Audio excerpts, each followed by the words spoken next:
നിന്നാമമിന്നിൽ മഹിമപ്പെടേണം, നിൻ സ്നേഹമെന്നിൽ നിറഞ്ഞു വരേണം. നിന്നാമമെന്നിൽ മഹിമപ്പെടേണം, നിൻ സ്നേഹമെന്നിൽ നിറഞ്ഞു വരേണം. നീ എന്നിൽ വളർന്നും ഞാൻ എന്നിൽ കുറഞ്ഞും. ഗരി സനി രേ രേ രി സനി സ സ ഗരി ഗ പ പ നി പ പ സ സ നി നി പ പ ഗ ഗ പ നി പ ഗരി ഗ ഗ ഗ ഗ ഗ ഗ ഗ ഗ ഗരി സനി സ. നീ എന്നിൽ വളർന്നും ഞാൻ എന്നിൽ കുറഞ്ഞും, നിന്നിൽ ഞാൻ മറഞ്ഞു മായണം നാഥ, നിന്നിൽ ഞാൻ മറഞ്ഞു മായണം നാഥ. തിരുകൃപ തന്നു നടത്തണമെന്നേ തിരുഹിതം പോലെ നാഥ, തിരുഹിതം പോലെ നാഥ. തിരുകൃപ തന്നു നടത്തണമെന്നേ തിരുഹിതം പോലെ നാഥ, തിരുഹിതം പോലെ നാഥ.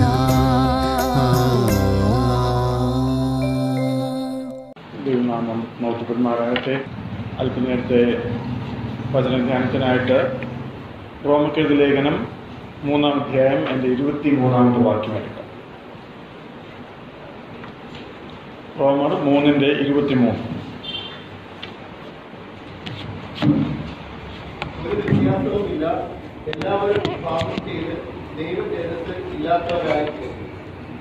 ഒരു വ്യത്യാസവുമില്ല, എല്ലാവരും പാപം ചെയ്ത് ദൈവ തേജസ് ഇല്ലാത്തവരായി തീർന്നു. സുവിശേഷം അറിയിക്കുമ്പോൾ സാധാരണയായി വളരെ കോട്ട് ചെയ്യുന്ന ഒരു വാക്യമാണ്, നമുക്കെല്ലാവരും നന്നായിട്ടറിയാം. ദൈവ തേജസ് ഇല്ലാത്തവരായി തീർന്നു. ആ ദൈവ തേജസ് ഇല്ലാത്തവരായി തീർന്നു എന്നതിന് പകരം ദൈവ തേജസ്സിൽ കൊള്ളാതെ പോയി, ദൈവ തേജസ്സിൽ എത്താതെ പോയി, ദൈവ തേജസ്സിൽ നിന്നും അല്പം മാറിപ്പോയി. ആ അർത്ഥത്തിലാണ് അത് അവിടെ എഴുതിയിരിക്കുന്നത്. ഇംഗ്ലീഷിൽ നമ്മൾ വായിക്കാമെങ്കിൽ all have sinned and come short of God's glory. ദൈവത്തിൻ്റെ ഗ്ലോറി, ദൈവത്തിൻ്റെ മഹത്വത്തിൽ കൊള്ളാതെ അല്പം മാറിപ്പോയി. അതാ പറയുന്നത്, fallen short of God's glory. fallen എന്നുള്ളതുകൊണ്ട് ഉദ്ദേശിക്കുന്നത്, ഒരു വ്യക്തി അമ്പ് എയ്യുമ്പോൾ ആ അമ്പ് ഉദ്ദേശിക്കുന്ന ലക്ഷ്യത്തിൽ കൊള്ളാതെ ഒരല്പം മാറിപ്പോയി. ആ അല്പം മാറിപ്പോയതിനാണ് പാപം എന്ന് പറയുന്നത്. Miss the mark. ഹെർമിറ്റിയ എന്ന പാപത്തിന്റെ ഗ്രീക്ക് ശബ്ദത്തിന്റെ അർത്ഥം മിസ്ഡ് ദ മാർക്ക് എന്നാണ്. മിസ് ദ മാർക്ക് എന്ന് വെച്ച് കഴിഞ്ഞാൽ ആ എയ്ത അമ്പ് കൃത്യമായി കൊള്ളേണ്ടടുത്ത് കൊള്ളാതെ ഒരല്പം മാറി വീണു, മാറിക്കൊണ്ടു. ആ മുഴുവൻ അർത്ഥത്തെയും ഈ 3:23 പറയുകയാണ്. എന്തിനാണ് ഞാനിത് ഈ നിലയിൽ പറഞ്ഞത് എന്ന് വെച്ചാൽ, നമ്മുടെ ജീവിതത്തിൽ പലപ്പോഴും തെറ്റെന്താണ്, പാപം എന്താണ് എന്ന് തിരിച്ചറിയുന്നതിൽ നമുക്ക് ബുദ്ധിമുട്ട് നേരിടാറുണ്ട്. കാരണം ചില കാര്യങ്ങൾ അതിനെന്താ തെറ്റ് എന്ന് നമുക്ക് തോന്നും. നമ്മുടെ വാക്കുകൾ, പ്രവൃത്തികൾ, തീരുമാനങ്ങൾ, പുതിയ ഇടപാടുകൾ, പല കാര്യങ്ങൾ. എന്നാൽ അത് ദൈവമഹത്വത്തിൽ കൊള്ളണം. ദൈവമഹത്വത്തിൽ കൊള്ളാതെ മാറിപ്പോയാൽ എല്ലാവരും ഒരുപോലെ പാപം ചെയ്തിരിക്കുന്നു, ദൈവത്തിൻ്റെ മഹത്വത്തിൽ നിന്നും ഇംഗ്ലീഷിൽ, ഹിന്ദിയിൽ എഴുതിയിരിക്കുന്നത് രഹിത് ഹോ ഗയാ എന്ന് വെച്ച് കഴിഞ്ഞാൽ മഹത്വം നഷ്ടപ്പെട്ടവരായി തീർന്നു. എന്ന് വെച്ചാൽ കൊള്ളേണ്ടടുത്ത് കൊള്ളില്ല, കിട്ടേണ്ടത് കിട്ടിയില്ല, മാറിപ്പിടിച്ചു, മാറിക്കൊണ്ടു എന്നാണ് അതിൻ്റെ അർത്ഥം. ഇത് ഇങ്ങനെ പറയുവാൻ ഉള്ളൊരു കാരണം, നാം നമ്മുടെ ഒരു റെഫറൻസ് പോയിന്റിലല്ല തെറ്റും ശരിയും പറയുന്നത്. ഒരു ടാർഗറ്റ് നമുക്കുണ്ട്. അത് ദൈവത്തിൻ്റെ മഹത്വമാണ്. ദൈവത്തിൻ്റെ മഹത്വത്തിൽ കൊണ്ടില്ലെങ്കിൽ പിന്നെ ഞാൻ ഒരിക്കലും ശരിയാകുകയല്ല. ശരിയും തെറ്റും ഇങ്ങോട്ട് നോക്കിയല്ല പറയുന്നത്, ശരിയും തെറ്റും ചുറ്റും നോക്കിയല്ല പറയുന്നത്. ഇന്ന് പാപത്തെക്കുറിച്ച് പൊതുവെ മറ്റുള്ള ആൾക്കാർ എന്താ പറയുന്നറിയാമോ? ആരാ പറഞ്ഞ് ഇതൊക്കെ പാപമാണ്? ഇത് നമ്മളൊക്കെ ചേർന്ന് പാപമാണെന്ന് പറഞ്ഞതാ.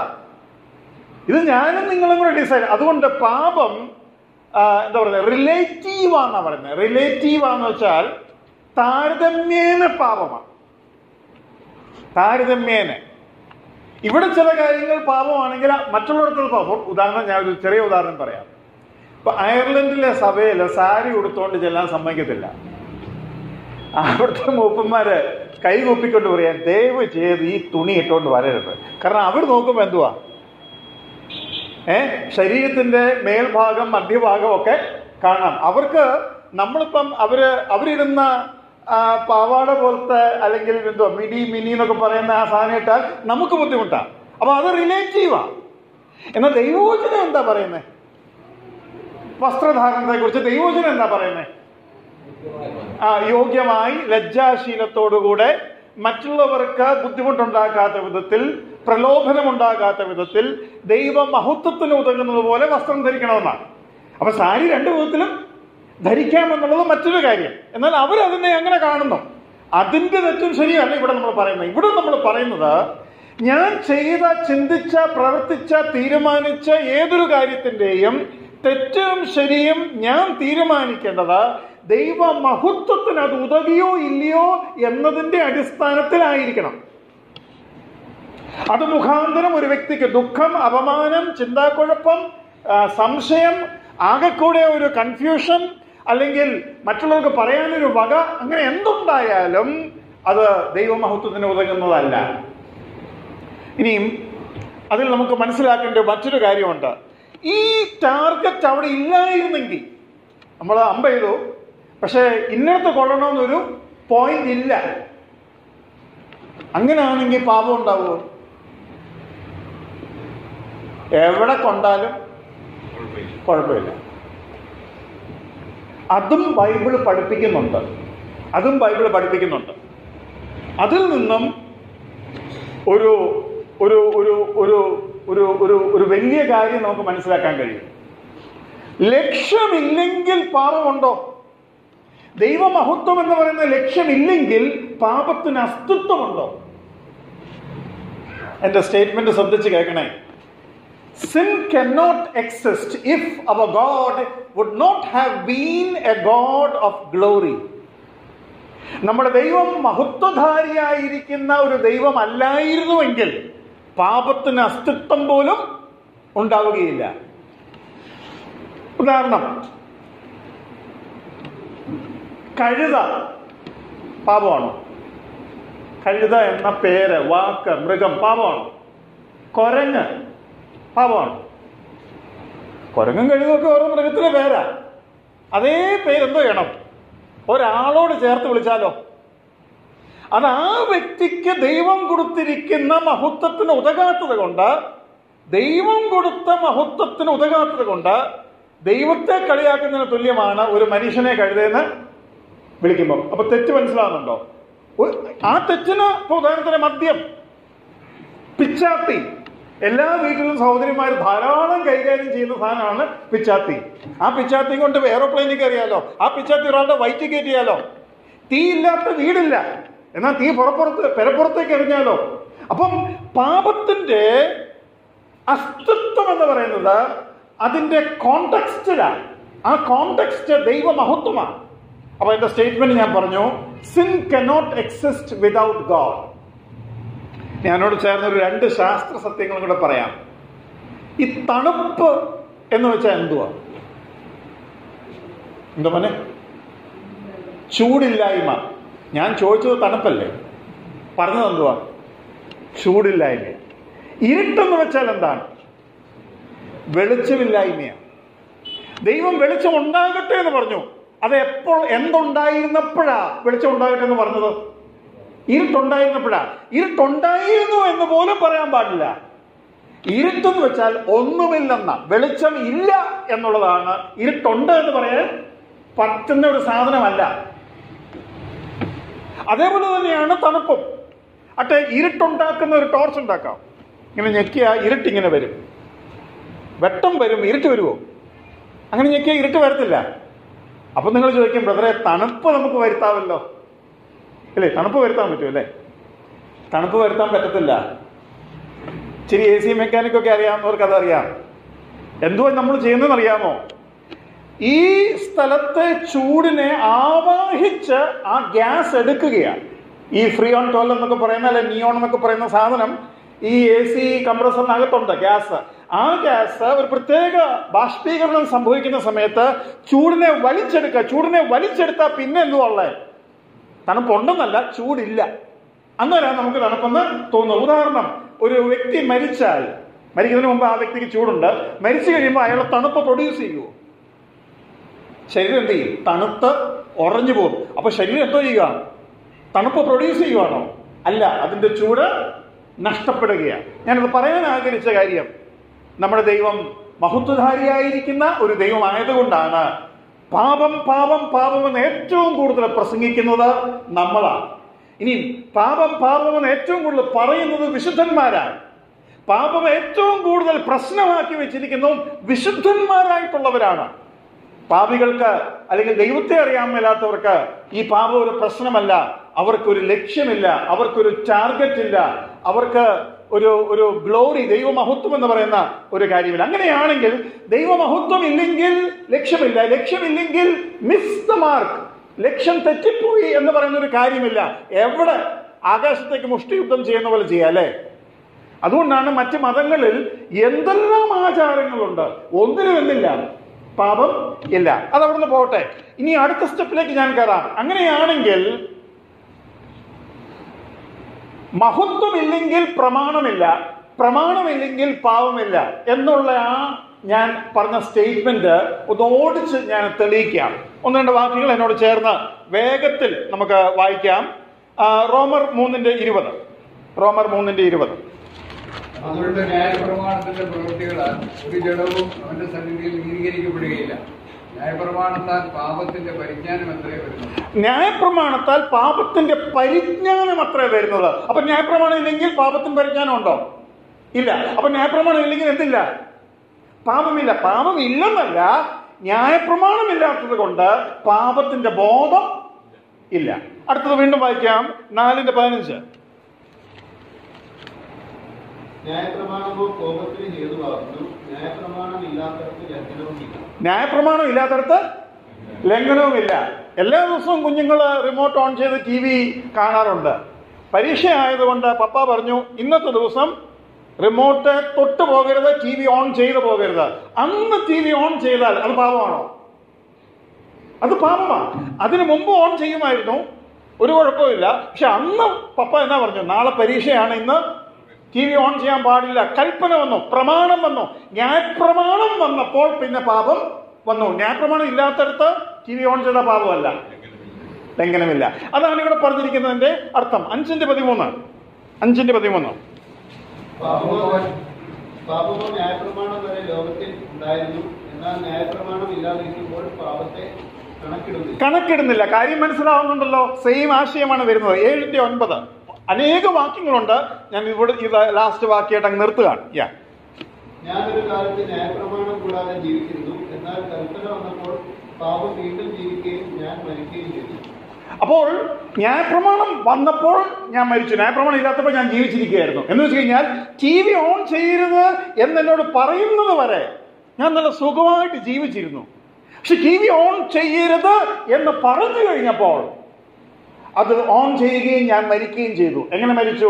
പപ്പയോട് ഇനി മിണ്ടാൻ പറ്റത്തില്ല, പപ്പയെ കാണുമ്പോൾ ആകെ ഒരു ഇല്ലേ, ആ ബന്ധം വിച്ഛേദം, മരണം വരികയാണ്, എനിക്ക് ജീവിച്ചിരിക്കാൻ കഴിയാതെ പോവുകയാണ്. അത്രയും പറഞ്ഞുകൊണ്ട് ഞാനൊരു സ്റ്റേറ്റ്മെന്റിലേക്ക് പോവുകയാണ്.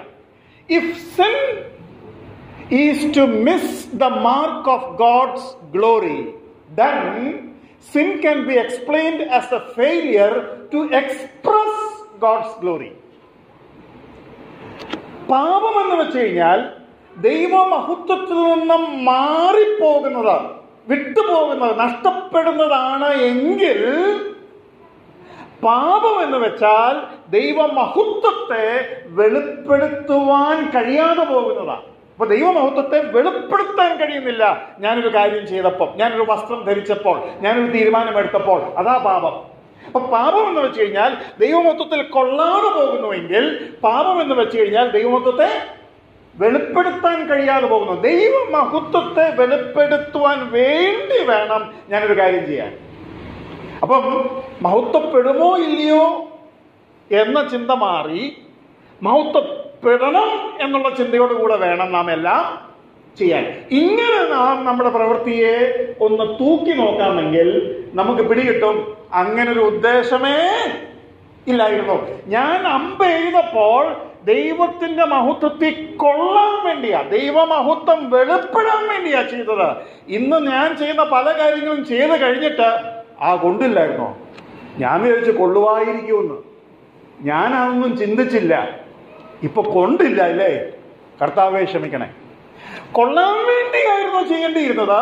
ഇത് ചുമ്മാ അയച്ചു, കൊണ്ടെടുത്ത് കൊണ്ടുവരാത്തത് കൊണ്ടില്ല. പ്രസംഗിക്കാൻ വരുമ്പം ആദ്യം എന്തോ പറയേണ്ടേ? പിള്ളേരൊക്കെ ഇത് സൺഡേ സ്കൂള് പ്രസംഗ മത്സരമാണ്, അവരോട് എന്ത് പറഞ്ഞു കൊടുക്കും? മോനെ ആദ്യം എന്നാ പറയണം? ദൈവനാമം മഹത്വപ്പെടുമാറാകട്ടെ. പിന്നെ അത് കഴിഞ്ഞ് വലിയ ആളായി കഴിയുമ്പോൾ പ്രസംഗിക്കുന്ന ആളുകൾ എന്തോ പറയണ്ടേ? ആദ്യം എന്തോ പറയേണ്ടേ? ദൈവനാമം മഹത്വപ്പെടുമാറാകട്ടെ. അതിനുവേണ്ടിയാണോ വചന ശുശ്രൂഷയ്ക്ക് വേണ്ടി ഒരുങ്ങിയത്?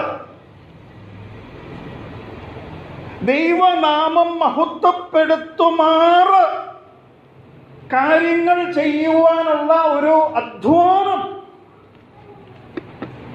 ദൈവനാമം മഹത്വപ്പെടുമാറാകട്ടെ എന്ത് പ്രസംഗിച്ചാലും ആവുമോ?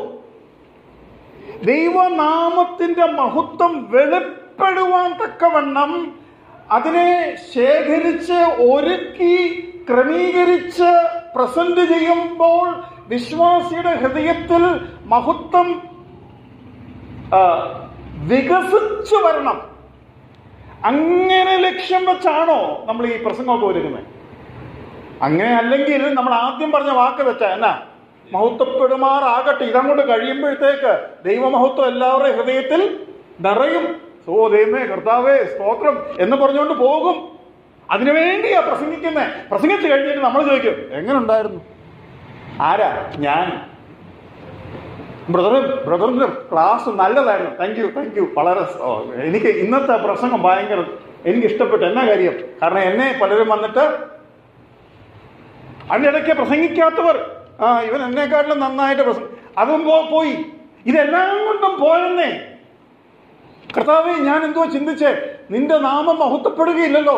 ദൂതന്മാർ സ്വർഗത്തിൽ നിന്നും സഭയിലേക്ക് കുനിഞ്ഞു നോക്കിയാണല്ലോ. ഞാൻ ഇങ്ങനെയല്ലല്ലോ ചെയ്യേണ്ടത്, ഇങ്ങനെയല്ലല്ലോ ചിന്തിക്കേണ്ടത്. അപ്പോൾ അവിടുന്ന് ഞാൻ അടുത്ത സ്റ്റെപ്പിലേക്ക് കയറുക. ഞാൻ ഇപ്പൊ പറഞ്ഞ എന്താ? പാപം എന്ന് വെച്ച് കഴിഞ്ഞാൽ ദൈവമഹത്വത്തിൽ കൊള്ളാതെ പോകുന്നതാണെങ്കിൽ പാപം ദൈവമഹത്വത്തെ വെളിപ്പെടുത്താതിരിക്കുന്നു എന്നുള്ളതാണ് എന്ന സെക്കൻഡ് സ്റ്റെപ്പിലേക്ക് ഞാൻ കൊണ്ടുവന്നു. ഇനി ആ സെക്കൻഡ് സ്റ്റെപ്പിൽ നിന്ന് അടുത്തതിലേക്ക് പോവുകയാണ്. അങ്ങനെയാണെങ്കിൽ സിൻ, പാപം is not being God like.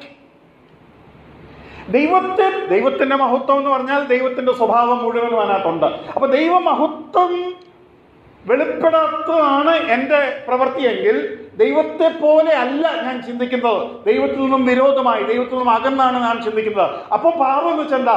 പാപം എന്ന് വെച്ചാൽ ദൈവത്തെ പോലെ അല്ലാതാവുകയാണ്. അപ്പൊ പാപം ചെയ്യാതിരിക്കാന്ന് വെച്ചാൽ എന്താ?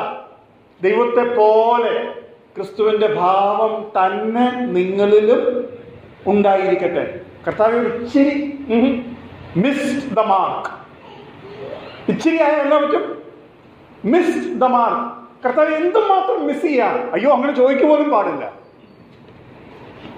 യൂദയിൽ ഒരു ന്യായാധിപന്മാരുടെ പുസ്തകത്തിൽ ഒരു വാക്യമുണ്ട്. ആ വാക്യത്തിൽ എഴുതിയിരിക്കുന്നത് അവര് ലെഫ്റ്റ് ഹാൻഡ് കൊണ്ട്, ഇടം കൈ അല്ലേ, ഈ ഇടവും പോലും എനിക്ക് വലിയ ബുദ്ധിമുട്ടാണ്. ലെഫ്റ്റ് കൈ കൊണ്ട് കവണ എറിഞ്ഞാൽ ഒരു തലമുടി നാരിഴയ്ക്ക് തെറ്റുകയില്ല. അവിടെ പറയുന്ന വാക്കാണ് മിസ്ഡ് മാർക്ക്. തലമുടി ആരെങ്കിലും ഒന്ന് ഡിവൈഡ് ചെയ്തിട്ടുണ്ടോ? നേരെ ഇങ്ങനെ ഡിവൈഡ് ചെയ്യുന്നില്ല, നൂലിനെ ഇങ്ങനെ ഡിവൈഡ് ചെയ്യണം.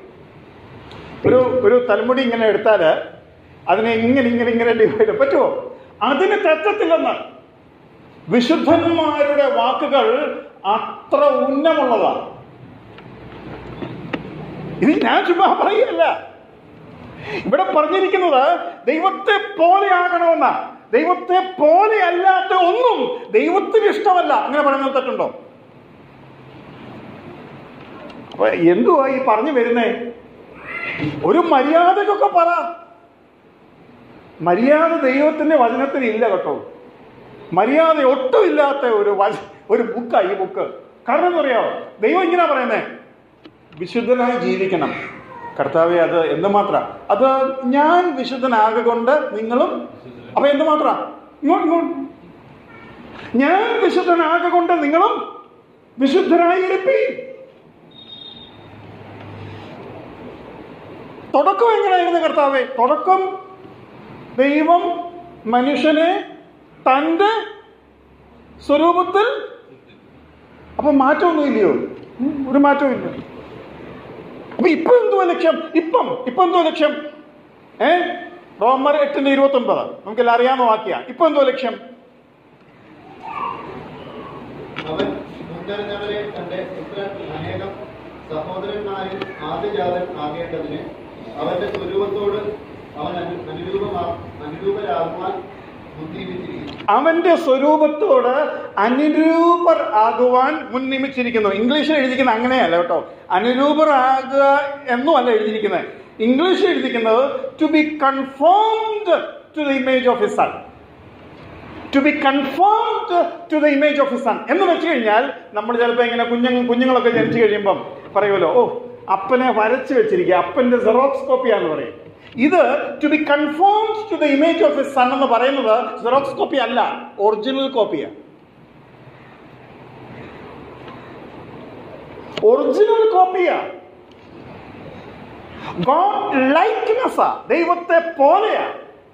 ഇനി ദൈവത്തെ പോലെയാണെന്നുള്ളത് എന്നെ അതിശയിപ്പിച്ച് ഒത്തിരി നാളുകൾ ഇതിന് ചുറ്റും വാസ്തവത്തിൽ ദൈവത്തോട് ചോദിച്ചത് എന്നതാ ഇതിന്റെ അർത്ഥം. ഒന്ന് വായിച്ചാട്ടെ.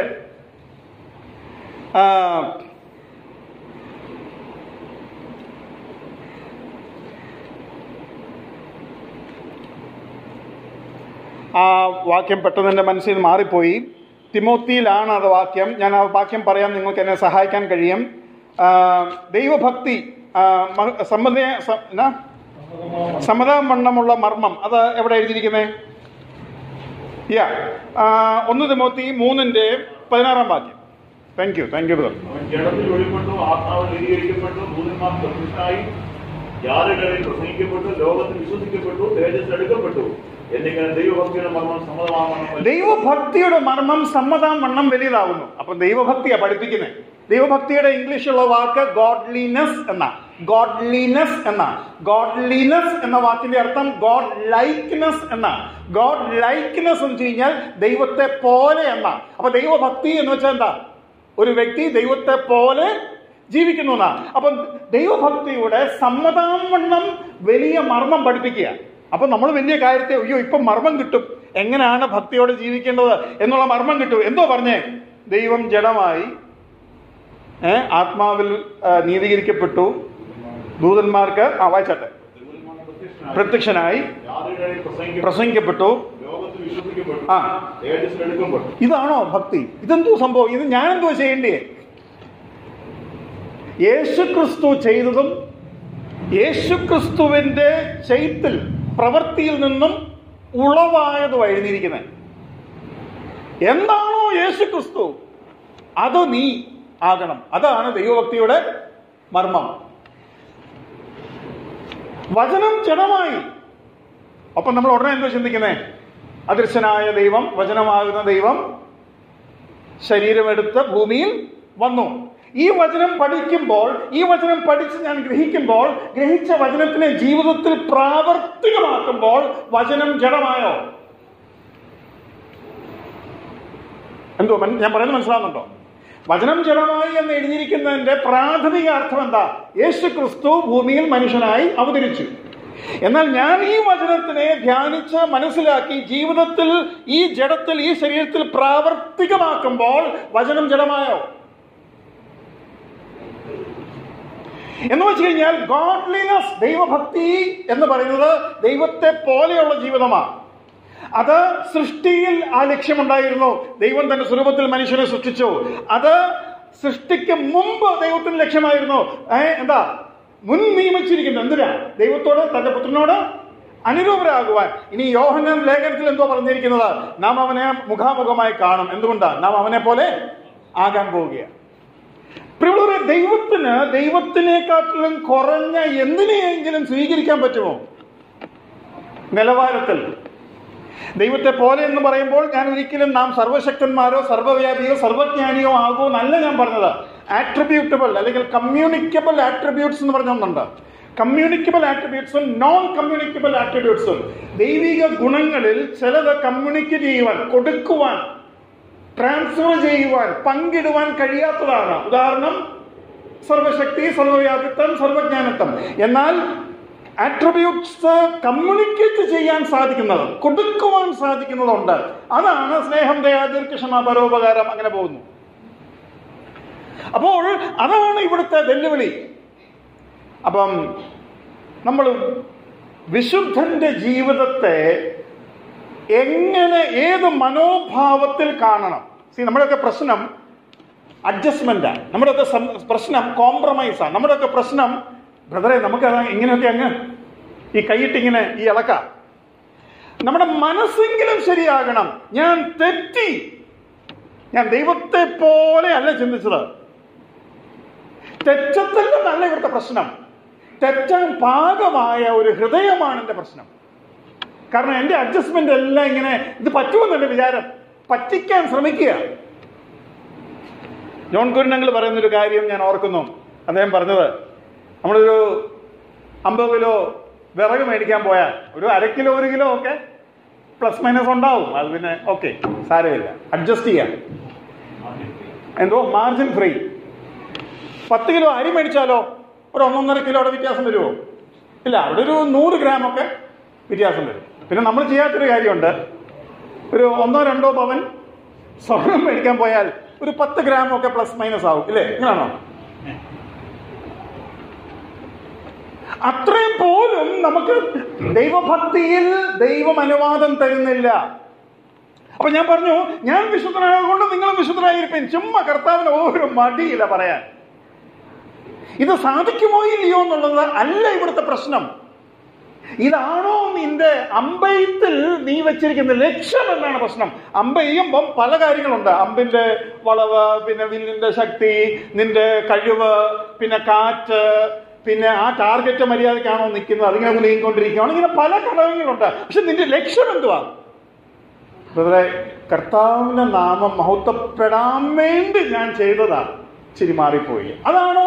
അതോ അതൊന്നും ചിന്തിച്ചില്ല, ഇത് കൊള്ളർത്ത് കൊണ്ടിട്ട് എന്നിട്ട് മഹത്വപ്പെട്ടാൽ നല്ല കാര്യം, ഇല്ലെങ്കിൽ നമുക്ക് അന്നേരം കാണാം. മഹത്വപ്പെടുവാൻ വേണ്ടിയാണ് എന്ന് വരുമ്പോൾ എന്തൊരു ഡിഫറെന്റ് മൈൻഡ് സെറ്റാണ് നമുക്ക് ഉണ്ടാകാൻ പോകുന്നതെന്നറിയാവോ? ഭാര്യമാർ ഭർത്താക്കന്മാരോട് സംസാരിക്കുമ്പോൾ, ഭർത്താക്കന്മാർ ഭാര്യമാരോട് സംസാരിക്കുമ്പോൾ, മക്കൾ അപ്പനോട് സംസാരിക്കുമ്പോൾ, മക്കൾ അമ്മയോട് സംസാരിക്കുമ്പോൾ, ഞാൻ പറയുന്നത് അമ്മയ്ക്ക് പ്രശ്നമില്ലായിരിക്കും, പക്ഷെ മക്കൾക്ക് പ്രശ്നം ഉണ്ടാകണം. മമ്മി സോറി, കാരണം അത് ഞാൻ യോഗ്യമായിട്ടല്ല പറഞ്ഞു. എടാ, അത് സാരമില്ല. അല്ല, മമ്മിക്ക് സാരമില്ല, മമ്മി ക്ഷമിച്ചു, കാരണം മമ്മിയുടെ മോനല്ല ഞാൻ. പക്ഷെ ഞാൻ ദൈവസന്നിധിയിൽ ചെയ്തത് അന്യായമായ ഒരു കാര്യമാണ്. ഞാൻ ചെയ്തത് ചിലപ്പോൾ ശരിയായിരിക്കും, പക്ഷെങ്കിൽ അത് എൻ്റെ അമ്മയെ, എൻ്റെ ഭാര്യയെ, എൻ്റെ പിതാവിനെ വേദനിപ്പിച്ചെങ്കിൽ അവിടെയും ഞാൻ ചിന്തിക്കണം, ഞാൻ ശരിയാണ് എങ്കിലും വേദനിപ്പിച്ചു. ദൈവമഹത്വം വെളിപ്പെട്ടോ ഇല്ലയോ എന്നുള്ളതാണ് അവിടുത്തെ വിഷയം. അപ്പോൾ ആ അർത്ഥത്തിൽ നിന്നും ഒരു പടികൾ മുമ്പോട്ട് പോയിക്കോട്ടെ. കർത്താവിന്റെ വാക്കുകൾ ഈ ഭൂമിയിൽ വന്നപ്പം ഈ യഹൂദന്മാരോട് പറഞ്ഞ വാക്കാന്ന് ഓർക്കണം. മത്തായിയുടെ സുവിശേഷം 5-ാം അധ്യായം 48-ാം വാക്യം.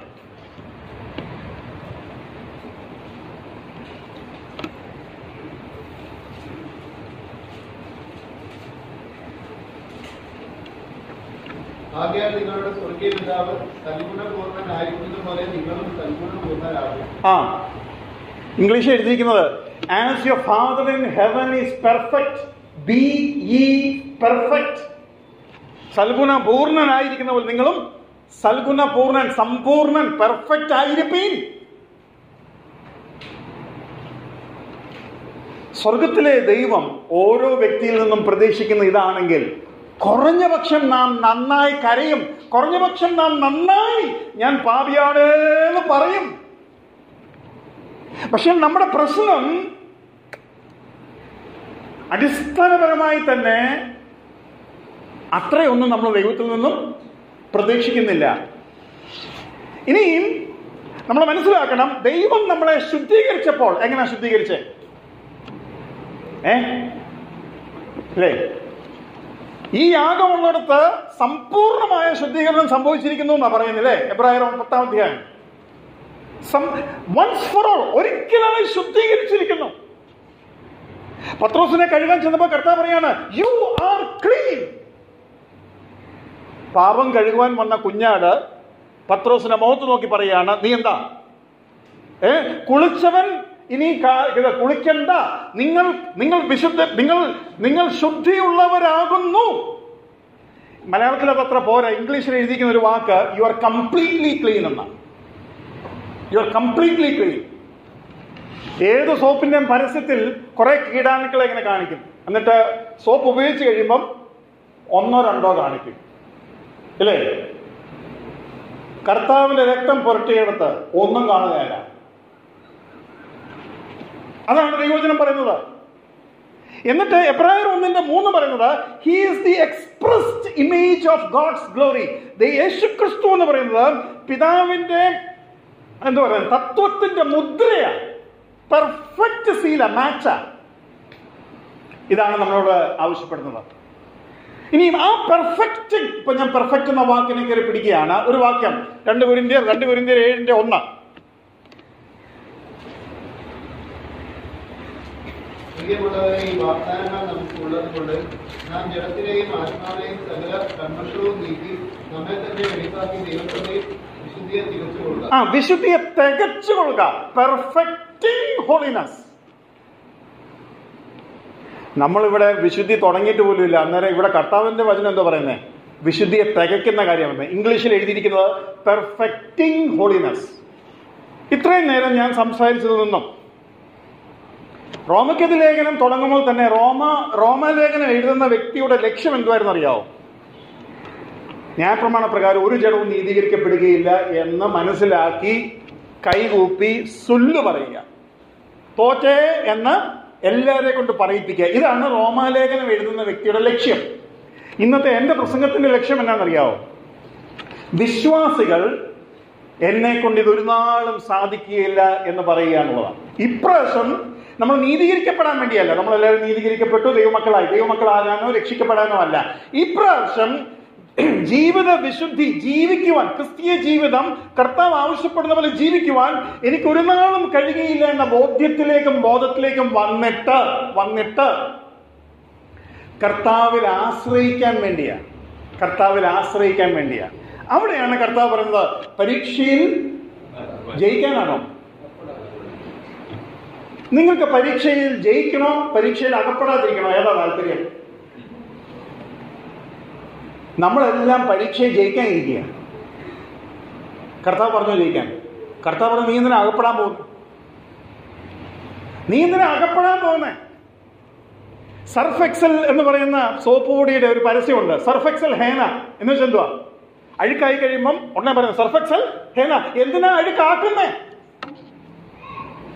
അപ്പോൾ പരീക്ഷയിൽ പെടാതിരിക്കുക എന്ന് പറയുന്നൊരു കാര്യമുണ്ട്. ഹൃദയം പ്രലോഭനപ്പെടാതിരിക്കുന്ന ഒരു അവസ്ഥയുണ്ട്. അതാണ് ദൈവവചനം പഠിപ്പിക്കുന്ന. പരീക്ഷയിൽ പ്രവേശിക്കാതിരിക്കാൻ ഉണർന്നിരുന്ന് പ്രാർത്ഥിപ്പീൻ. അപ്പൊ ഉണർന്നിരുന്ന് പ്രാർത്ഥിച്ച പരീക്ഷയിൽ പ്രവേശിക്കാതിരിക്കുമോ? നിങ്ങൾക്കൊന്നെങ്കിൽ എന്നെ കർത്താവിനെ വിശ്വസിക്കാം, അല്ലെ എന്നെ അവിശ്വസിക്കാം. നിങ്ങൾ എന്ത് പറയുന്നു? കർത്താവ് പറയുകയാണ് പരീക്ഷയിൽ പ്രവേശിക്കാതിരിപ്പാൻ, പരീക്ഷയിൽ അകപ്പെടാതിരിപ്പാൻ ഉണർന്നിരുന്ന് പ്രാർത്ഥിപ്പീൻ. ഉണർന്നിരുന്ന് പ്രാർത്ഥിച്ചാൽ പരീക്ഷയിൽ അകപ്പെടാതിരിക്കുമോ? ധൈര്യത്തോട് പറയാൻ മേലല്ലേ? പരീക്ഷിച്ച് നോക്ക്. ഞാൻ വെല്ലുവിളിക്കുകയാണ്. പരീക്ഷിച്ച് നോക്ക്. ആ വാക്യം എടുക്ക്, നന്നായിട്ട് എഴുതി വെക്കാൻ വലിയ വെണ്ടയ്ക്ക അക്ഷരത്തിൽ ഭിത്തിയിലോട്ട് ഒട്ടിച്ചേ. എന്നിട്ട് മുട്ടുമേൽ നിന്ന് ഓരോ ദിവസത്തിന് ആവശ്യമായിരിക്കുന്ന ദൈവകൃപയ്ക്കായി പരീക്ഷയിൽ അകപ്പെടാതിരിക്കുവാൻ വേണ്ടി ഒരിക്കലും സാധിക്കാത്ത പെർഫെക്റ്റ്നെസ്സാണ് ചോദിച്ചിരിക്കുന്നത്, സമ്പൂർണ്ണതയാണ് ചോദിച്ചിരിക്കുന്നത്. ഒരിക്കലും സാധിക്കാത്ത ആ കാര്യത്തിനായി കർത്താവിനെ ആശ്രയിച്ച് നോക്കിക്കേ. നിങ്ങളുടെ ഹൃദയത്തിനുണ്ടാകാൻ പോകുന്ന ഒരു കാര്യം ഞാൻ പറയാം. നല്ലപോലെ ആഹാരം കഴിച്ച് ഒരു ഉരുള ചോറ് പോലും കഴിക്കാൻ മേലാത്ത അവസ്ഥയിലായതിനു ശേഷം പായസം കൊണ്ടുവന്ന് കഴിഞ്ഞിട്ട് അതും കൂടെ അകത്താക്കിയിട്ട് ഇനി മതിയേന്ന് പറയുന്ന ഒരു അവസ്ഥയുണ്ടല്ലോ. പിന്നെ എന്തെങ്കിലും കൊണ്ടുവന്ന് കഴിക്കാൻ മേല, ശ്രദ്ധിച്ചു പോകും. അതുപോലെ തന്നെ ഈ ലോകത്തോടും പാപത്തോടും പൂർണ്ണ തൃപ്തി വന്നിരിക്കുന്ന ഒരു വ്യക്തി വേണ്ട എന്ന് പാപത്തോട് പറയുന്നത് പോലെ പറയുവാൻ ഈ പ്രാർത്ഥനയിൽ വിശ്വസിച്ച് നിങ്ങൾ പ്രാർത്ഥിക്കുമ്പോൾ അതാത് ദിവസത്തിന് വേണ്ടി സഹായിക്കും. അതാത് ദിവസത്തിന് വേണ്ടി. ഇത് ഇന്ന് പ്രാർത്ഥിച്ച നാളത്തെ കാര്യമല്ല. ഇന്ന് ബിരിയാണി കഴിച്ചാൽ 2 മണിക്കൂർ കഴിയുമ്പോൾ, പ്രിയമുള്ളവരെ, എല്ലാ ദിവസവും 5-8 മണിക്കൂർ ചാർജ് ചെയ്യുന്നവരാണ് നമ്മള്. പക്ഷെങ്കിൽ ദൈവത്തോടുള്ള നമ്മുടെ പ്രാർത്ഥനയെ നമ്മൾ ചാർജ് ചെയ്യാൻ എടുക്കുന്ന സമയം എത്രയെന്നറിയാവോ? 5 മിനിറ്റ് 10 മിനിറ്റ്. ഇത് വെറും കുറെ ആപ്പ് ഇതിനകത്ത് ഓടിയാൽ മതി, ഒന്ന് ഫോൺ കോൾ ചെയ്താൽ മതി. സർവായുധ വർഗം ധരിച്ച് അന്ധകാര ശക്തിയോട് പോരാടാൻ 5 മിനിറ്റ് മതിയോ ചാർജിങ്? എന്ത് മനോഭാവമാണ് വേണ്ടത്? എന്താ ലക്ഷ്യമാക്കേണ്ടത്? എങ്ങനെയാ പ്രാർത്ഥിക്കേണ്ടത്? ഏതാ യുദ്ധം? എന്താ പ്രലോഭനം? 1000 വട്ടം വീണിട്ടും വീണ്ടും ചിന്തിക്കാതെ കർത്താവ് ഇങ്ങനെ പോയാൽ പറ്റത്തില്ലല്ലോ, എവിടോ പ്രശ്നമുണ്ടല്ലോ. എന്റെ സമയം കഴിഞ്ഞു പോയതുകൊണ്ട് ഞാൻ ഇങ്ങനെ പറഞ്ഞു നിർത്തട്ടെ. പെട്ടാൽ രക്ഷപ്പെടാൻ പ്രയാസമാണോ? പരീക്ഷയിൽ പെട്ടാൽ രക്ഷപ്പെടാൻ എളുപ്പമൊന്നുമല്ല. അവിടെയും കർത്താവിനെ രക്ഷിക്കാൻ കഴിയും, അതിനും നിയോജനമുണ്ട്. എന്നാൽ പെടാതിരിക്കുക. സ്വർഗ്ഗസ്ഥനായ പിതാവേ, നിന്റെ നാമം പരിശുദ്ധാക്കപ്പെടണമേ എന്നുള്ള പ്രാർത്ഥന മുമ്പോട്ട് വരുമ്പോൾ അവസാനം എന്താ പറയുന്നത്? പരീക്ഷയിൽ പ്രവേശിപ്പിക്കരുത്. ആഹാ, ഇതിനും പറ്റിയ പരിപാടി ഉണ്ടോ? പരീക്ഷയിൽ ഫസ്റ്റ് ക്ലാസ് വേണോ? പരീക്ഷ ഇല്ലാതെ ജോലി കയറണോ? ഈ സർട്ടിഫിക്കറ്റുമായിട്ട് എന്തിനാ കറങ്ങുന്നത്? നേരെ ജോലിയാണ്. ഏതാ വേണ്ടത്? സ്വർഗ്ഗസ്ഥനായ പിതാവേ എന്ന പ്രാർത്ഥന യേശുക്രിസ്തു പഠിപ്പിക്കുമ്പോൾ അതിൽ പറഞ്ഞിരിക്കുന്ന ഒരു വാക്കാണ് പരീക്ഷയിൽ പ്രവേശിപ്പിക്കരുത്. അപ്പം അതിനുള്ള എല്ലാ നിയമവശങ്ങളും സ്വർഗത്തിലുണ്ട്. അപ്പം ഇപ്പോൾ ഞാൻ വീഴാതെ, കർത്താവേ നീ എന്നെ സഹായിക്കണം, ഞാൻ നിന്നിൽ ആശ്രയിക്കുന്നു, എന്നിട്ട് ഞാൻ അഭിമുഖീകരിക്കുന്നു. അങ്ങനെയല്ല, നീ എന്നെ കടത്തിവിടും, നീ എന്നെ പരീക്ഷിക്കാതെ എന്നെ കയറ്റിക്കൊണ്ടുപോകും, എന്റെ ഉള്ളിൽ നീ നിറയും, നീ മതിയായവനായിട്ടുണ്ട്, നിന്നിൽ ആശ്രയിച്ചാൽ മതി. എന്റെ ആഗ്രഹം നിന്റെ മഹത്വമാണ്, എന്റെ ആഗ്രഹം നിന്റെ വിശുദ്ധിയാണ്. നിന്നെ സമ്പൂർണ്ണമായി വെളിപ്പെടുത്തുവാൻ ഞാൻ ആഗ്രഹിക്കുന്നു. ചേർത്ത് പറയുവാൻ ചില കാര്യങ്ങളുണ്ടായിരുന്നു, ഞാൻ ഇവിടെ നിർത്തുകയാണ്. കർത്താവ് നമ്മളെ ഒരു പുതിയ ലക്ഷ്യം തന്ന് സഹായിക്കട്ടെ. എങ്ങനെയെങ്കിലും ഈ അടച്ചു വെടിവെക്കുന്നത് പോലെ ക്രിസ്ത്യ ജീവിതം ചെയ്യാതെ കൃത്യമായ അമ്പുകൾ നമുക്ക് എറിയാം. നമ്മുടെ ലക്ഷ്യം ദൈവനാമ മഹത്വം വെളിപ്പെടണം. നാം പരീക്ഷയിൽ പ്രവേശിക്കുവാൻ താല്പര്യമുള്ളവരല്ല. നാം പരീക്ഷയിൽ പ്രവേശിക്കാതിരിക്കാൻ ഭയത്തോടെ നോക്കിക്ക്. കർത്താവ് പറഞ്ഞ വാക്കുകൾക്കനുസരിച്ച് പത്രോസ് ഗത്സമനയിൽ വീഴുകയില്ലായിരുന്നു. പത്രോസ് ഗത്സമനയിൽ വീഴാതെ അങ്കണത്തിൽ ചെന്നാൽ കയ്യഫാവിന്റെ അന്നാവിന്റെ അങ്കണത്തിൽ വെച്ച് 3 വട്ടം തള്ളി പറയുകയില്ലായിരുന്നു. പരീക്ഷയിൽ പ്രവേശിക്കാതിരിക്കാൻ ഉണർന്നിരുന്ന പ്രാർത്ഥിപ്പിൽ കൃത്യമായ ഫോർമുല കർത്താവ് ശിഷ്യന്മാർക്ക് കൊടുത്തു. നമുക്ക് മുറുകെ പിടിക്കാം. ദൈവനാമം മഹത്വപ്പെടുമാറാകട്ടെ. നിന്നാമമിന്നിൽ മഹിമപ്പെടേണം, നിൻ സ്നേഹമിന്നിൽ നിറഞ്ഞു വരേണം. നിന്നാമമെന്നിൽ മഹിമപ്പെടേണം, നിൻ സ്നേഹമെന്നിൽ നിറഞ്ഞു വരേണം. നീ എന്നിൽ വളർന്നും ഞാൻ എന്നിൽ കുറഞ്ഞും. ഗരിസനി രീ സനി സ ഗരിഗ പാപനി പപസനി